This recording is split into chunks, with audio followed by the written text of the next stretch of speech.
Olá, tudo bem? Então hoje a gente aborda o tema sumário de urina. Então qual a importância do sumário de urina para o laboratório de análises clínicas? Então a primeira coisa que a gente tem que entender é que o exame sumário de urina ele tem vários nomes. Então você pode chamar o sumário de urina de exame de análise de sedimento.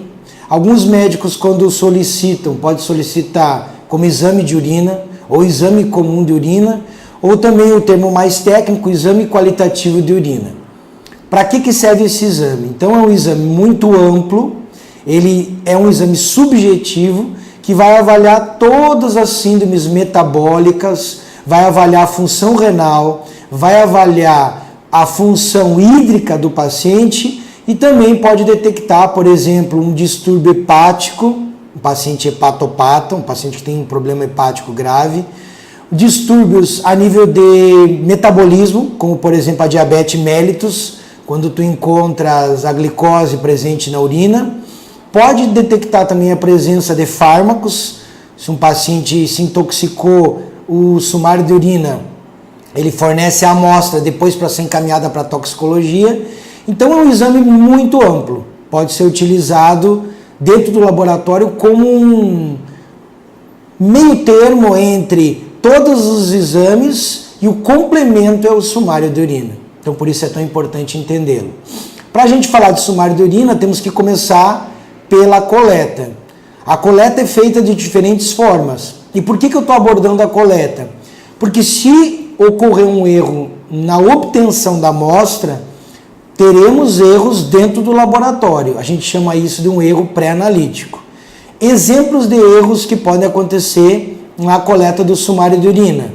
Por exemplo, o paciente chega no laboratório e diz para a atendente: eu não esqueci de coletar a urina, eu posso fazer agora?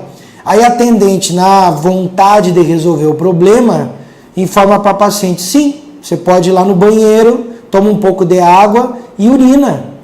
Daqui a 30 minutos, daqui a 20 minutos. Esse é um procedimento errado. Por quê? A melhor amostra para sumário de urina é a amostra que deve ser coletada no primeiro horário da manhã, ou seja, quando o paciente acorda, e deve o paciente ter ficado a noite inteira sem urinar, de modo que você acumule e concentre essa urina na bexiga, tornando essa amostra uma amostra concentrada, com o pH ideal e com a concentração de todos os elementos que servirão para o diagnóstico laboratorial. Então, primeiro erro, não façam isso. Coletar a amostra pela manhã depois do paciente ter urinado. Então ele já acordou, já urinou, esqueceu de coletar, chegou no laboratório e agora ele quer resolver o problema dele. Qual é a melhor atitude? Que seja encaminhado o paciente para casa.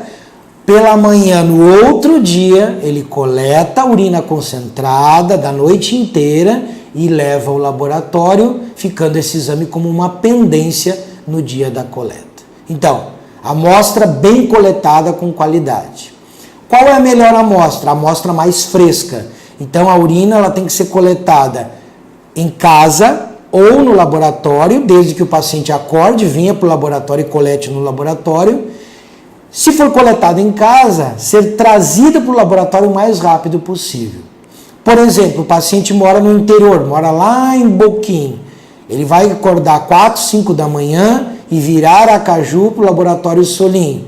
Quanto tempo leva esse deslocamento? Então, coletou, coloca na geladeira, o paciente se arruma, pega o seu carro, coloca no isopor refrigerado, o gelinho, afastado da urina e leva para o laboratório o mais rápido possível. Esse exame tem que ser analisado em prioridade, pois quanto mais tempo a urina fica fora da geladeira ou mais tempo que ela foi coletada, maior a deterioração dos constituintes da urina. Lembra, na urina tu tem células, tu tem estruturas orgânicas, você pode ter cilindros, você tem proteína, você tem fosfatos, substâncias que sedimentam e podem se deteriorar, principalmente uma célula epitelial ou um leucócito. Bom, fizemos a nossa coleta com qualidade. Essa urina é levada, é feita a triagem, é levada ao setor específico, onde lá será analisado os aspectos físicos da urina. Por exemplo, a cor, se ela está turva ou não está turva, qual é o odor dessa urina. Então, a gente abre o frasco e, abanando esse frasco, sentimos o odor dessa urina. O odor, basicamente, é sui generis, é o odor de urina. Teremos odores fétidos ou odores medicamentosos. Fétidos, no caso, se o paciente tiver uma infecção urinária, por exemplo. Medicamentosos, se o paciente fez uso de contrastes ou outros medicamentos que influenciam no odor da urina. Então, o odor da urina é importante, um excelente parâmetro. Volume da urina. Temos pacientes que acham que quantidade é qualidade. Para a urina isso não vale. 20, 30 ml são suficientes para se fazer N avaliações dessa urina. Então, quantidade não é qualidade. Pequeno volume de urina pode fazer todo o exame completo. Então, coletou o volume adequado, mediu-se esse volume, avaliou-se a cor, o aspecto e o volume. Então, está feita a minha parte física da urina. Posteriormente, o técnico ou responsável pela análise técnica da amostra irá passar uma tira reativa. O que é a tira reativa? É uma tira de plástico com áreas absorventes, com produtos químicos reagentes que irão reagir com essa urina, formando uma cor. Então, quem que não pode fazer essa parte técnica?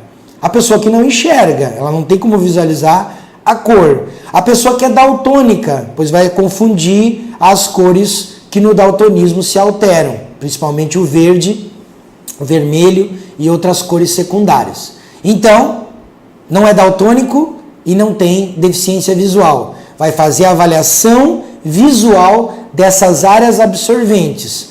Cada área corresponde a uma substância que queremos detectar. Por exemplo, proteínas e a presença de proteínas, glicose, bilirrubina, corpos cetônicos, estearase, indicando a presença de leucócitos, nitrito, indicando a presença indireta de bactérias, entre outros parâmetros. Então, essa análise agora química será feita por meio da tira reativa. Importante, mergulhar a tira reativa na urina antes dela ser centrifugada e analisar as cores que se formarão nessa tira reativa.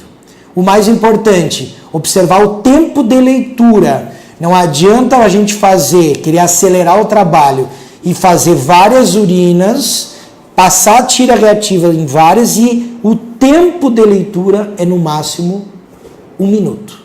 Passou desse tempo, a reação ela pode se modificar e teremos um falso positivo, um resultado alterado na minha interpretação da leitura. Então, fizemos a análise química, anotamos